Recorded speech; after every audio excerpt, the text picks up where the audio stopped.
الحمد لله نحمده ونستعينه ونستغفره ونعوذ بالله من شرور أنفسنا وسيئات أعمالنا من يهده الله فلا مضل له ومن يضلل فلا هادي له أشهد أن لا إله إلا الله وحده لا شريك له وأشهد أن محمدا عبده ورسوله لا نبي بعده اللهم صل وسلم وبارك على عبدك ونبيك محمد وعلى آله وصحبه ومن اهتدى بهديه إلى يوم القيامة. قال الله جل وعلا يا أيها الذين آمنوا اتقوا الله حق تقاته ولا تموتن إلا وأنتم مسلمون. Amma ba'd. Saudaraku-saudariku fillah rahimani wa rahimakumullah. Alhamdulillah, segala puja dan puja hanya untuk Allah Subhanahu wa taala Rabbul Alamin Ar-Rahmanur Rahim. Allah Subhanahu wa taala yang memberikan kepada kita hidayah Islam, yang menunjukkan kepada kita, memberikan petunjuk kepada kita untuk mengikuti Muhammad ibn Abdullah sallallahu alaihi wasallam, Nabi yang diutus oleh Allah Subhanahu wa taala dengan membawa hidayah, ilmu yang bermanfaat dan amal yang saleh. Allah Subhanahu wa taala mengutus beliau sebagai uswatun hasanah, suri tauladan yang terbaik. Dan ikhwatal iman rahimani wa rahimakumullah, tidak akan mungkin seseorang akan sampai ke jalan Allah, tidak akan benar dia di dalam beribadah dan mendekatkan diri kepada Allah kecuali dia mencontoh dan mengikuti Rasulullah sallallahu alaihi wasallam. Hanya beliaulah satu-satunya jalan menuju Allah Subhanahu wa taala. Tidak ada jalan lain kecuali beliau.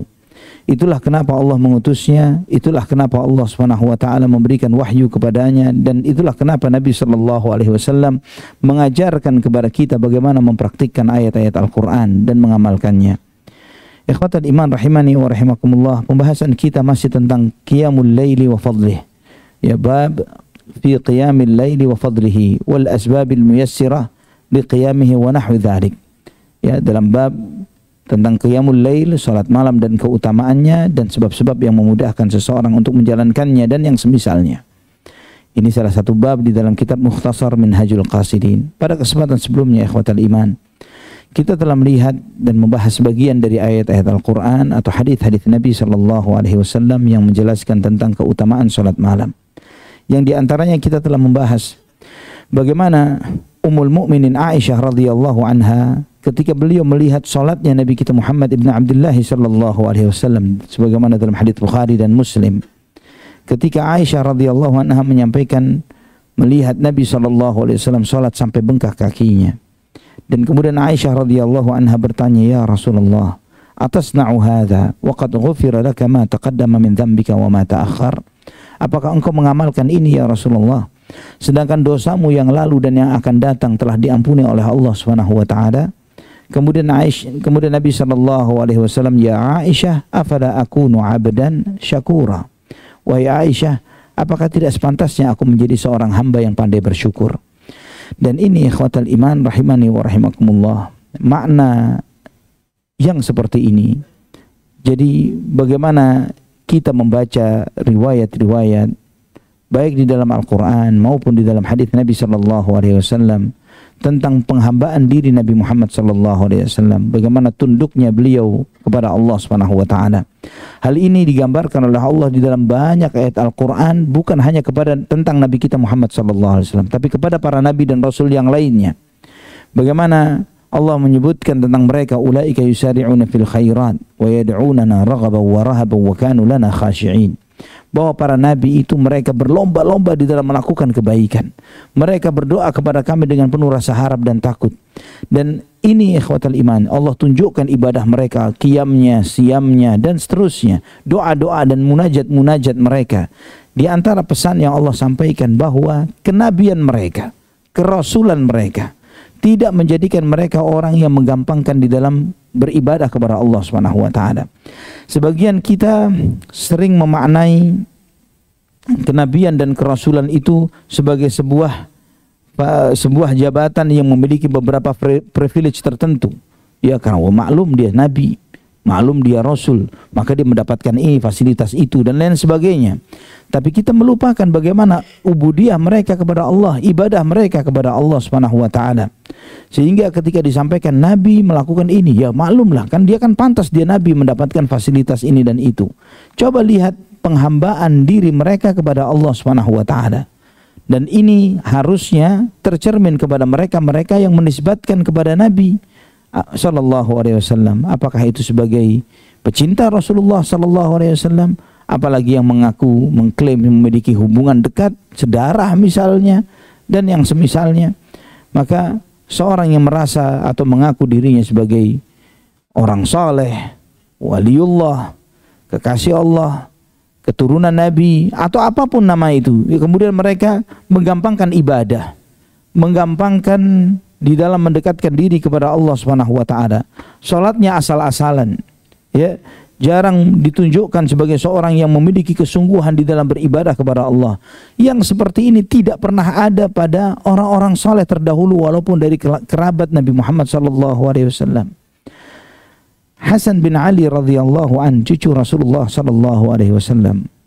Beliau bukan dimuliakan hanya karena ya maklum dia kan cucu Nabi Muhammad sallallahu alaihi wasallam, atau Husain bin Ali. Mereka orang-orang yang selalu hadir di dalam setiap medan jihad bersama para khulafaur rasyidin sesudahnya. Mereka selalu hadir bersama Abu Bakar, Umar, Uthman dan Ali. Mereka selalu hadir di dalam penyerbuan ketika penaklukan Persia. Hasan dan Husain radhiyallahu anhum di antara pasukan yang dikirim bersama Sa'ad ibn Abi Waqqas radhiyallahu anhu, dan terus riwayat ini begitu banyak. Dan juga di antara riwayat yang sampai kepada kita terkait dengan Hasan bin Ali misalnya, sekedar contoh, bahwa beliau ketika wudu sudah terlihat wajah yang pucat pasi, ya, pada dirinya, pada wajahnya. Ketika ditanya, apa yang menyebabkan engkau pucat?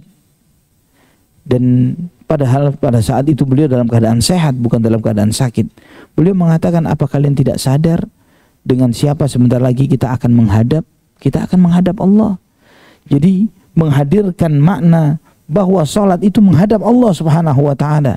Bagaimana kemudian kita misalnya di kehidupan dunia tiba-tiba saja atasan kita memanggil kita, ya, maka kita akan mempersiapkan segala sesuatunya. Ini bakal ditanya apa nih, bakal ngomong apa nih, ada masalah apa? Jarang-jarang dipanggil, terus dipanggil. Dan itu hadir di dalam diri antum, di diri kita semuanya, yang kadang misalnya tar ya habis makan siang menghadap ke saya, insya Allah nggak khusyuk salat zuhurnya, ya, tidak khusyuk salat zuhurnya karena akan dipanggil atasan menghadap. Ya Allah, ini berita baik atau berita buruk? Ada masalah apa? Kita ngetres ke belakang semua masalah. Apa saya datang telat? Enggak. Apa ini? Enggak. Apa kerjaan tugas yang belum selesai? Dan seterusnya dan seterusnya. Ini terkait dengan baru atasan dunia yang kita nggak bakal selamanya di perusahaan yang kita kerja. Dia pun nggak akan selamanya duduk di kursi jabatan itu. Bagaimana seseorang menghadirkan makna bahwa dia akan menghadap Allah Subhanahu wa taala ketika dia dipanggil hayya 'alas shalah, hayya 'alal falah.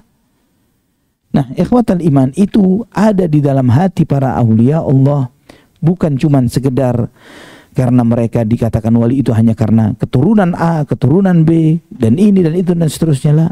Tapi bagaimana memang betul mereka orang-orang yang pada dirinya terlihat dan tercermin kesolehan dan ketakwaan kepada Allah Subhanahu wa taala.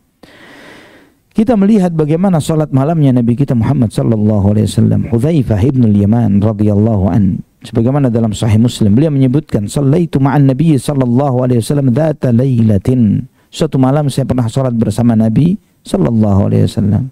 Selesai membaca surat Al-Fatihah, faftataha Al-Baqarah. Selesai membaca Al-Fatihah, beliau memulai langsung membaca surat Al-Baqarah. Alif Lam Mim, dzalikal kitabul la raiba fihi, dan seterusnya.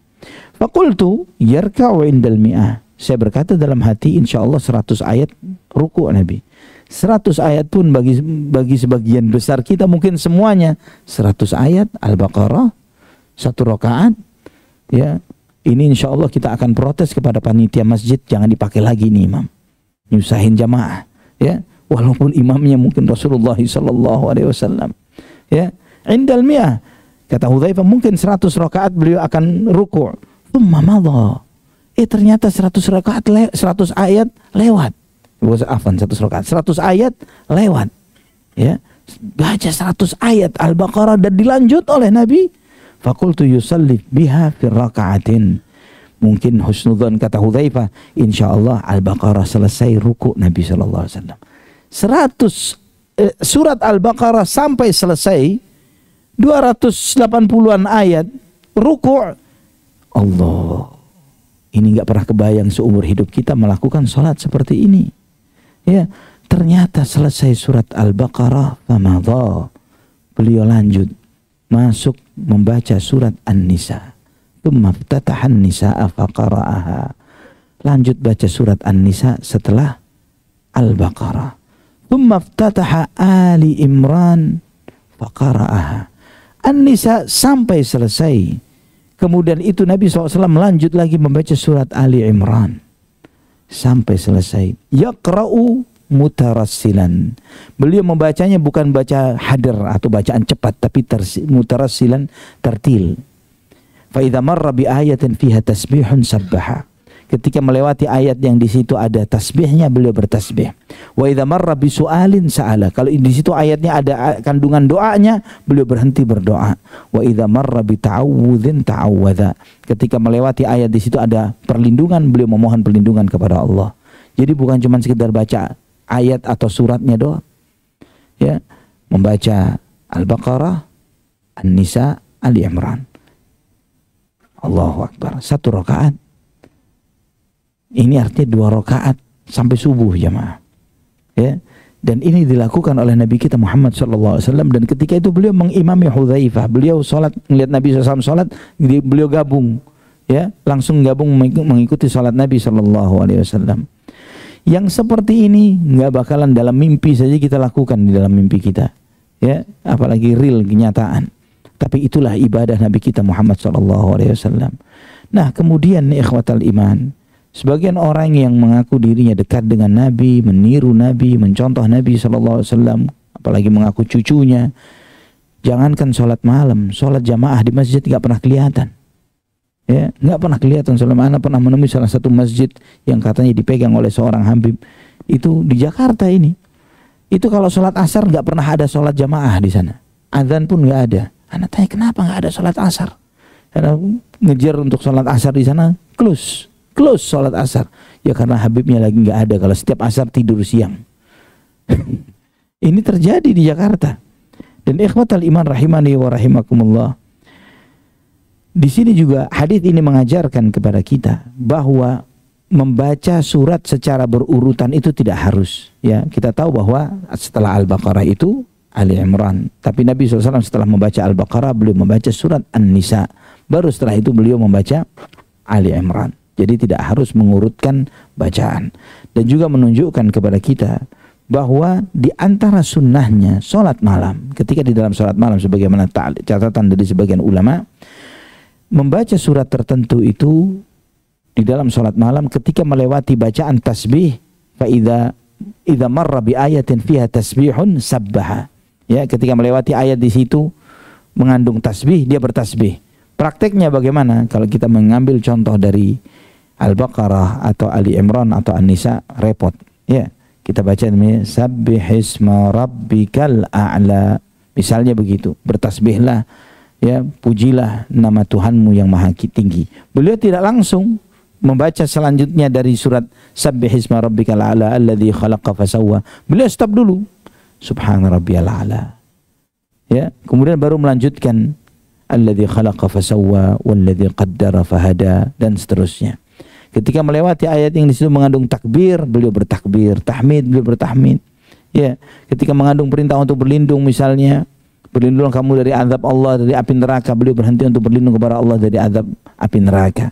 Beliau berlindung kepada Allah di dalam sholatnya. Dan ini disunahkan ketika qiyamul lail, sholat malam. Ya, khusus untuk sholat malam. Sebagaimana penjelasan para ulama di dalam hal ini. Ikhwatal iman rahimani wa rahimakumullah. Beliau, Nabi kita Muhammad SAW sangat menganjurkan para sahabatnya untuk menjalankan sholat malam. Sehingga ada salah seorang sahabat, yaitu Abdullah ibn Umar radhiyallahu anhuma. Beliau pernah bermimpi ketika tidur, beliau mimpi melihat surga, melihat neraka dalam mimpinya. Dan mimpi itu diceritakan kepada saudara perempuannya, yaitu Hafsah, yang kebetulan adalah istri Nabi Muhammad SAW. Dan Hafsah menceritakan mimpinya saudaranya ini kepada Nabi Muhammad SAW. Ya Rasulullah, Ibnu Umar, Abdullah bermimpi begini, dan begitu. Nabi SAW hanya mengomentari begini, ni'mar rajulu Abdullah law kana yusalli minal lail. sebaik-baik seseorang, sebaik-baik laki-laki adalah Abdullah jika dia sholat malam. Begitu saja komentar Nabi SAW. Sebaik-baik orang adalah Abdullah jika dia sholat malam.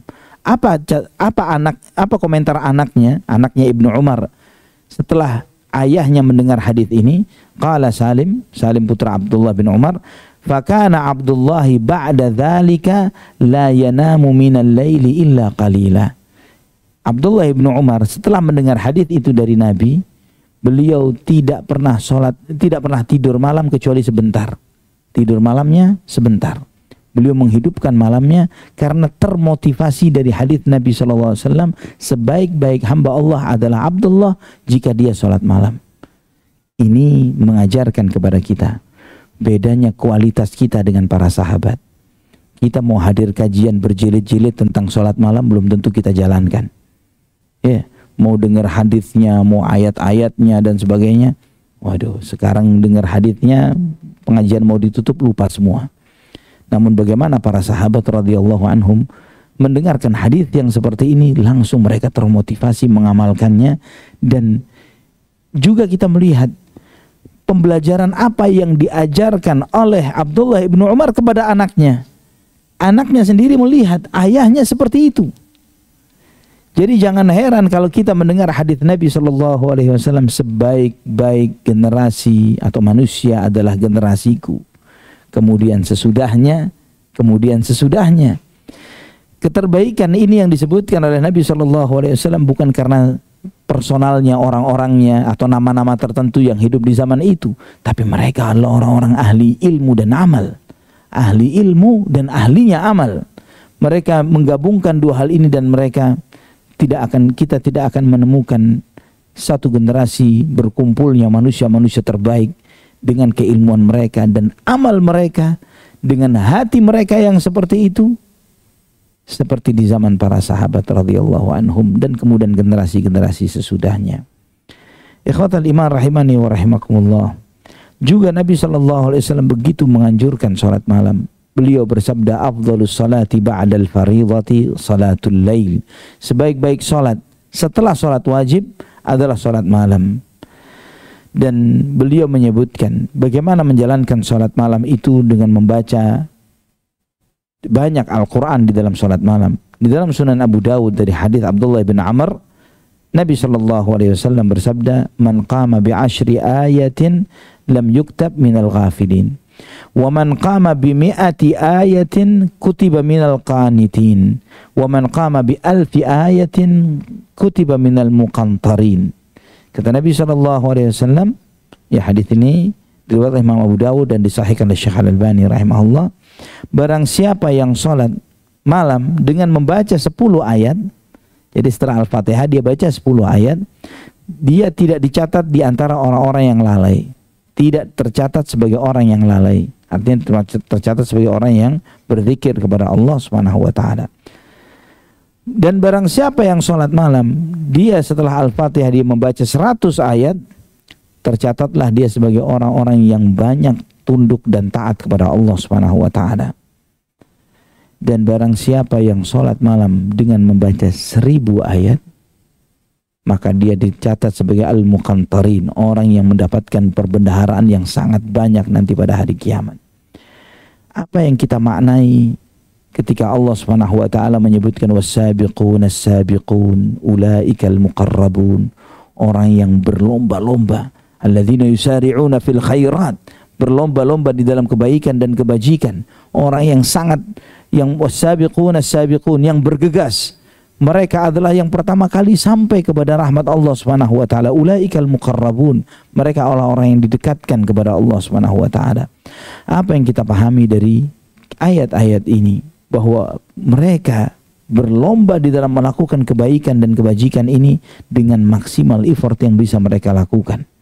Ikhwatal iman rahimani wa rahimakumullah. Apa saja yang memudahkan seseorang untuk bisa melaksanakan sholat malam? Al-Imam Ibnu Qudamah rahimahullah menyampaikan beberapa hal di dalam kitab ini.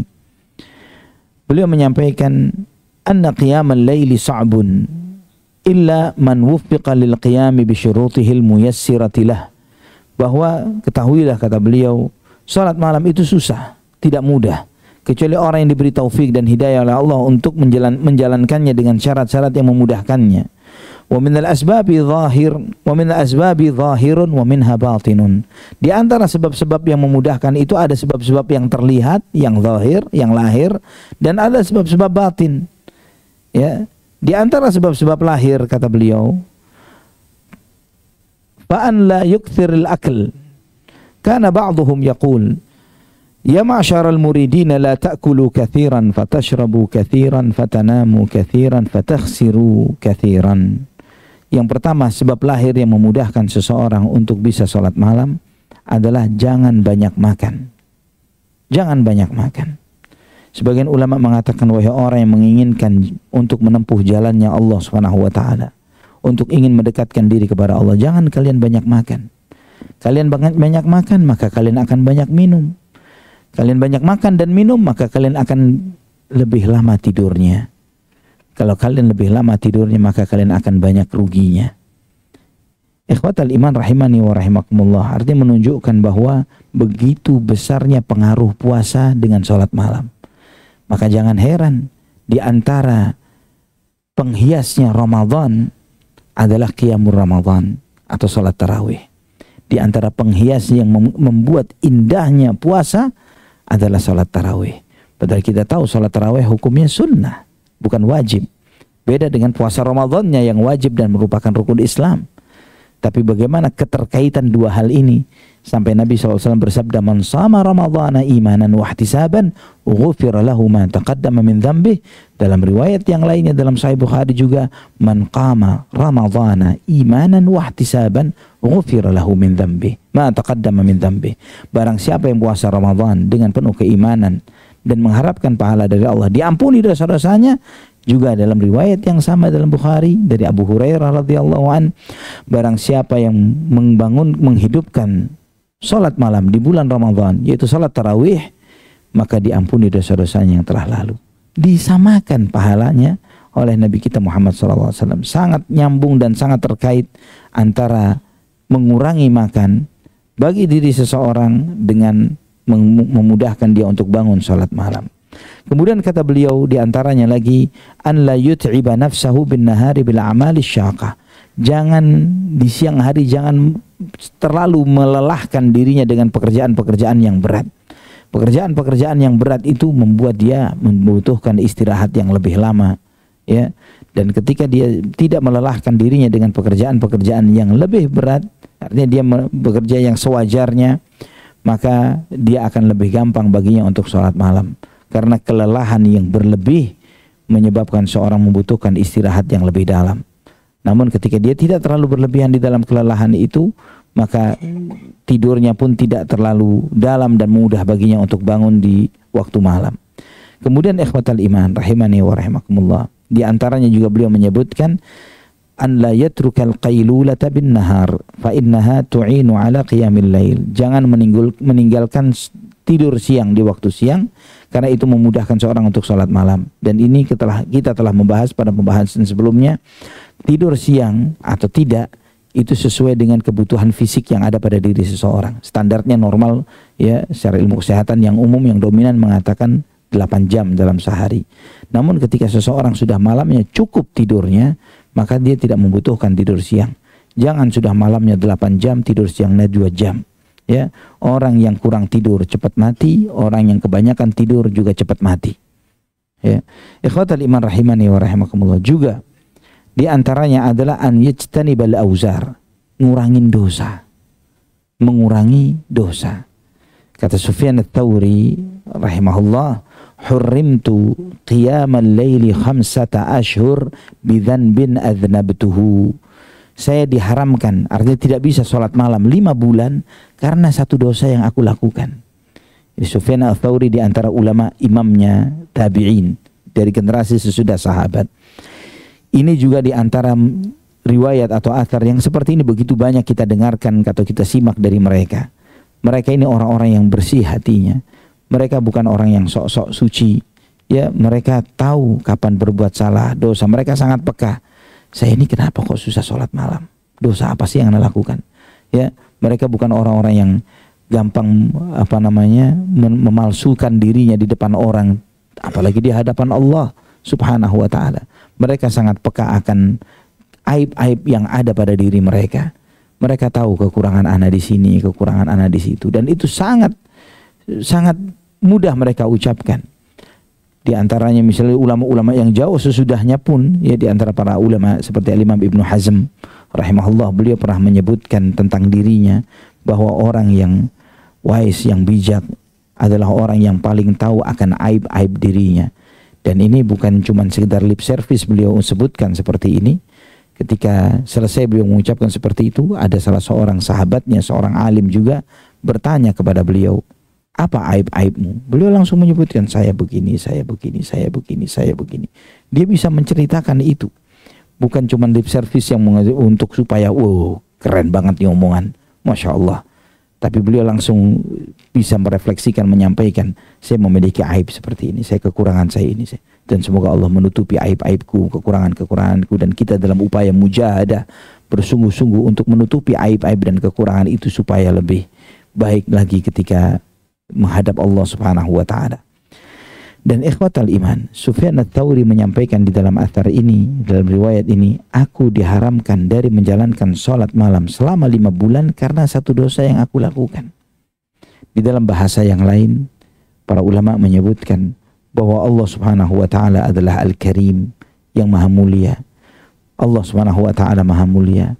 Allah Subhanahu wa ta'ala memilih orang-orang pilihannya untuk berdiri dan menghadap kepadanya di waktu malam, di saat bermunajat, berduaan dengan Allah Subhanahu wa ta'ala. Orang-orang yang banyak beban dosanya di siang hari, maka beban-beban maksiat dan dosa itu akan memberatkan dirinya untuk melaksanakan, untuk bangun di salat malam untuk menghadap kepada Allah Subhanahu wa ta'ala. Kemudian kata beliau, kata Imam Ibnu Qudamah, wa ammal muyassiratil batinah, di antara hal sebab-sebab batin, sebab-sebab hati yang memudahkan seseorang untuk salat malam. Faminha, di antaranya salamatul qalbi lil muslimin wa khuluwuhu minal bid'ah wa i'raduhu an fudulid dunya. Bersihnya hati dari umat Islam. Maksudnya adalah hati ini bersih dari memiliki prasangka buruk, iri, dengki, hasad, berburuk sangka kepada orang, ya. Hati ini bersih dari hal-hal itu. Dan ini sangat relate dengan yang sebelumnya, bahwa ketika hati seseorang itu banyak mikiri masalah orang, ya, mulai dari presiden, wakil presiden, calon presiden, calon wakil presiden, ya, anggota dewan satu dengan yang panjang, daftarnya panjang di hatinya. Terus bagaimana dia mau membersihkan hatinya? Ya, ketika di hatinya sudah banyak kasus yang seperti ini, membuat dia susah tidur, membuat dia itu mau tidurnya aja susah. Bagaimana untuk bangun tidur di sholat malam, untuk melaksanakan sholat malam.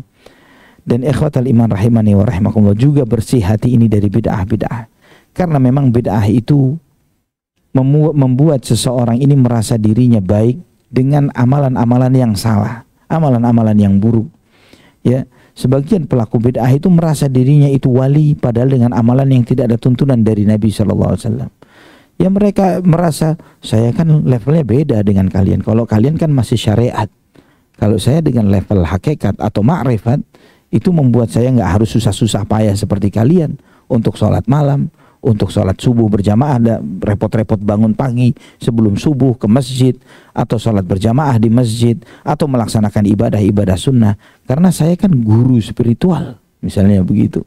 Dia merasa dirinya dengan jabatan sebagai seorang guru spiritual, sebagai syekh, sebagai wali, sebagai guru yang menjadi suri toladan, yang memiliki beberapa murid spesifik, imam torekot, dan yang semisalnya. Maka mereka kalau sudah pada titik-titik level-level seperti ini, biasanya jarang beramal. Biasanya berat bagi mereka untuk beramal. Jadi level keagamaan itu malah mengendurkan semangat mereka di dalam bertaqarrub, mendekatkan diri kepada Allah Subhanahu wa ta'ala. Mereka hanya mengatakan, oh ini kalau level itu sudah, masanya sudah lewat, sudah nggak begitu lagi.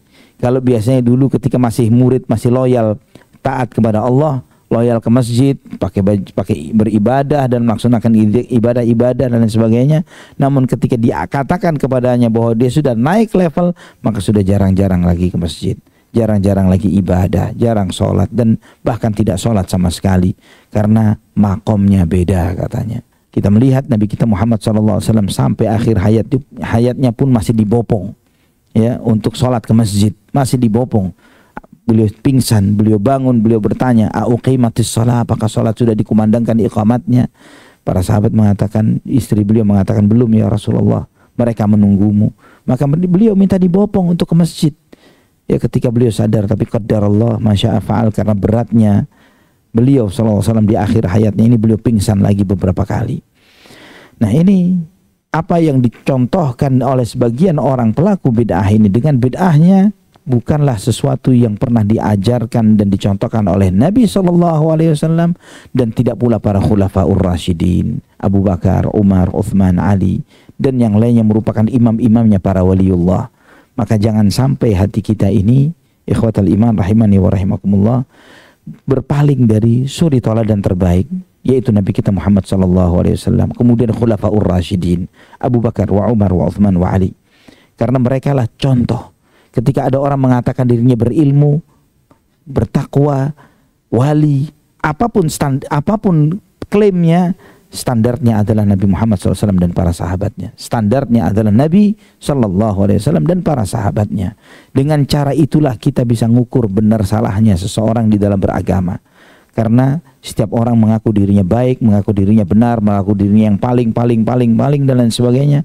Tapi kebaikan itu hanyalah apa yang dijalankan oleh Rasulullah SAW dan para sahabatnya. Selalu beliau bersabda di khutbah Jumatnya, "Fa inna asdaqal hadithi kitabullah wa khairal hadyi hadyi Muhammadin sallallahu alaihi wasallam." Setiap khutbah Jumat, sebaik-baik firman, ucapan adalah firman Allah. Sebaik-baik petunjuknya Rasulullah sallallahu alaihi wasallam. Setiap khutbah Jumat beliau ingatkan itu sebagai peringatan kepada setiap kita, bahwa boleh orang berucap, boleh orang berpendapat, boleh seseorang itu menyampaikan suatu ajaran petunjuk tertentu, namun sebaik-baik ucapan firman Allah. Kalau dia boleh berucap, kalau bertentangan dengan firman Allah, ma'assalamah, goodbye. Ya, kalau dia mengajarkan suatu ajaran petunjuk hidayah tertentu bertentangan dengan tidak sesuai atau tidak pernah diajarkan dan dicontohkan Nabi Muhammad SAW, talak 10. Nggak perlu talak 3, lebih dari 3, talak 10. Karena bid'ah ini menghalangi seseorang untuk menjalankan qiyamul lail, wa i'raduhu an fudulid dunya, dan berpaling dari hal-hal yang tidak penting dari urusan dunia. Dunia ini, ikhwatal iman, di antara sikap terbaiknya seorang muslim di dalam menjalani kehidupan dunia, kata Nabi SAW, min husni islamil mar'i tarkuhu ma la ya'nihi. Di antara sikap baiknya seorang muslim, jadi muslim yang baik adalah dia meninggalkan sesuatu yang tidak ada kepentingan dirinya di dalam hal itu. Banyak hal dalam urusan dunia ini, ya, di antara masalah besar kita ini adalah kita tenggelam dengan gadget kita, dengan scrolling feed, story, atau misalnya reelsnya orang dan lain sebagainya.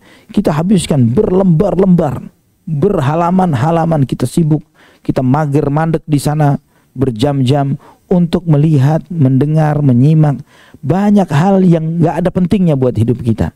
Tidak menambah dunia kita semakin baik, tidak membuat usaha kita menjadi semakin terstruktur, semakin baik, dan memiliki omset yang lebih baik atau sebagainya. Tidak membuat kita menjadi semakin baik, tapi membuat kita semakin tidak produktif, ya, membuat kita semakin tidak ngapa-ngapain. Dan ini diantara masalah besar mulai dari anak-anak sampai kakek-kakek dan nenek-nenek di zaman sekarang. Banyak orang-orang yang sudah umurnya bau tanah, tapi dia nggak kepikiran untuk lebih memperbanyak zikir, memperbanyak ibadah, memperbanyak baca Quran, memperbanyak interaksinya dengan orang-orang di sekitarnya untuk meninggalkan kesan-kesan baik dengan memberikan nasihat yang positif dan lain sebagainya. Malah dia habis tenggelam dengan gadgetnya, dan bisa jadi nyawanya dicabut sedang scrolling. Ya, wal'iyadzubillah. Ikhwatal iman rahimani wa rahimakumullah. Ini sebab yang pertama, kata beliau, di antara sebab yang memudahkan seseorang secara hatinya dan batinnya untuk mudah bangun malam adalah membersihkan hati dari segala hal yang buruk terhadap umat Islam, kemudian menyelamatkan dirinya dari bid'ah dan berpaling dari hal-hal yang gak penting dari urusan dunianya.